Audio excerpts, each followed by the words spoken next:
Bioshock was released during August in 2007. It's the first game in the Bioshock franchise and was developed by Irrational Games. In 2002, Irrational Games came up with a core gameplay mechanic based on 3 ideas. Drones that carry a desirable resource, protectors that guard these drones, and finally harvesters that would attempt to take resource from the drones. These mechanics eventually panned out to become the Little Sisters, Big Daddies, and the Splicers. However, with these fabrications there wasn't yet a set theme. The first demonstration of the game was set aboard a space station, overtaken with genetically mutated monsters. The main character was not Jack here, instead it was Carlos Kalo, who was charged with rescuing a cult member and was trying to readjust this person's mentality in order to give them a normal life. The team then agreed as a collective that this was not the game they had planned to create, and due to the struggle that the development team faced in trying to find the game a purpose, they nearly ended development. Though that is not the case, and what we got was a brilliant first-person shooter with some of the best settings I have ever seen. Bioshock is based in the year 1960, and during this time the game starts with Jack's plane crashing into the ocean. Once surfaced, Jack finds himself to be the only passenger who survived, and with this he swims to a nearby towering building. He gets inside a bathysphere which takes him on a nice, peaceful joyride of the underwater city of Rapture. Our companion in this game is Atlas, an Irishman who communicates to us via radio connection. Andrew Ryan is the founder of the Rapture. He is the main antagonist in this game, and due to him believing you are an agent, he uses his automated machine and pheromone-controlled splicers as his defense. Atlas makes it clear that in order to progress, Jack must kill the Little Sisters alongside their guardians, the Big Daddies, in order to extract their Adam. Upon being told this, we then cross sides with Dr. TENEN-BAUM. Dr. TENEN-BAUM urges us to rescue the Little Sisters instead of harvesting them. I'll not have him hurt my little ones.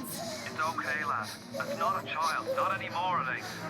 Dr. TENEN-BAUM saw to that. Bitte do not hurt her. In rescuing these Little Sisters, we transform them into normal girls, getting a small amount of Adam and various rewards in form of teddy bears.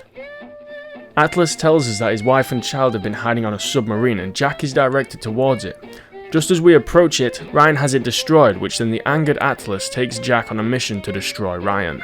The player in Bioshock is guided through numerous objectives, and is also made to collect various plasmids and weaponry, as they are used to get us further through the enemy force. We can switch between one active weapon and one active plasmid, with just a button press. This allows us to cycle through attacks quickly in order to find combos that can be used to kill enemies quicker, such as freezing a foe and then shooting them to kill. Weapons in Bioshock are not limited, not at all. There are plenty of guns, for example the grenade launcher, shotgun, pistol, the list goes on.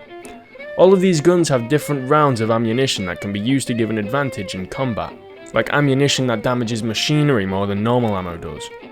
A pretty big problem I found with my playthroughs of the game was that ammo was incredibly limited, which makes the only 2 combat strategies die and come back to inflict more damage as any previous damage dealt sticks, or try to run around any enemy and hope not to die. Neither is very fun. If the player's health reduces to 0, then you will be transported to the nearest Vita chamber with a set amount of health and Eve.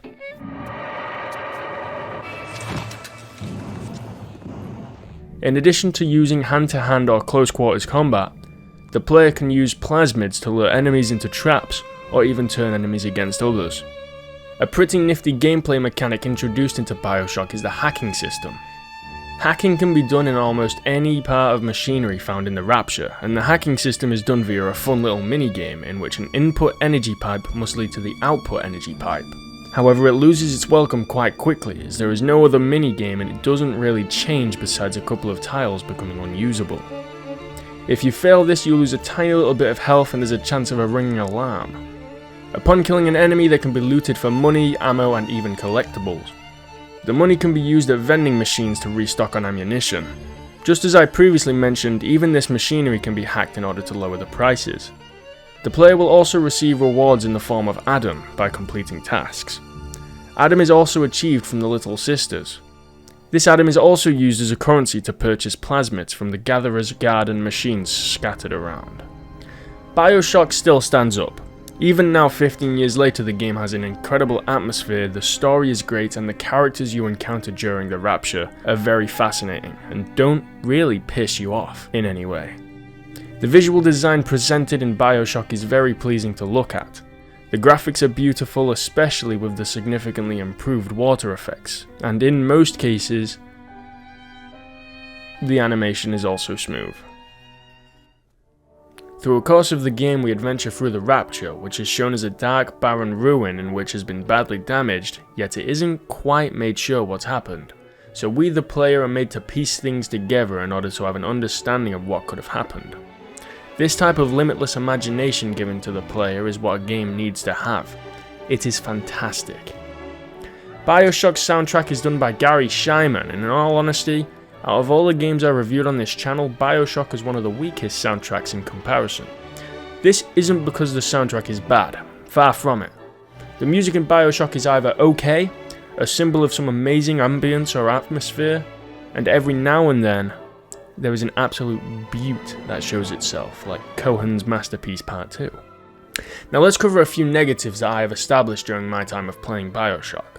Obviously I've already covered low ammo, lack of maintained attention for the hacking minigame, but the turrets are very annoying to fight, with them doing a significant amount of damage and always being able to hit you before you can even appear from around the corner to see them. And not only this, but enemies with guns seem to have rather unfair aiming, as they could rapid fire at random objects and then have the ability to kill you before you can even see them. This is unfair bullshit, and it's extremely frustrating since you have to sit through the screen becoming completely blank. This then leads to an overview of your transportation back to a Vita chamber, and as a beginning player, you will most likely see this screen a lot. These were, however, my only real issues with the game. What I played I found incredibly enjoyable, and the multiple endings to the game are quite enjoyable to watch as well, even if it isn't completely worth playing the game again to see a minor difference in the ending. For you now have stolen the terrible secrets of the world.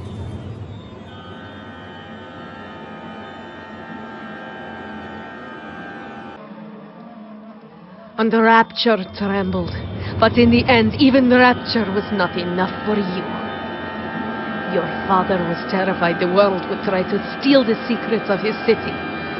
But not you, for now you have stolen the terrible secrets of the world. However, my final rating for Bioshock Remastered is an 8.8 out of 10. Thanks for watching, hope you enjoyed, and the next video is Shovel Knight, so bye.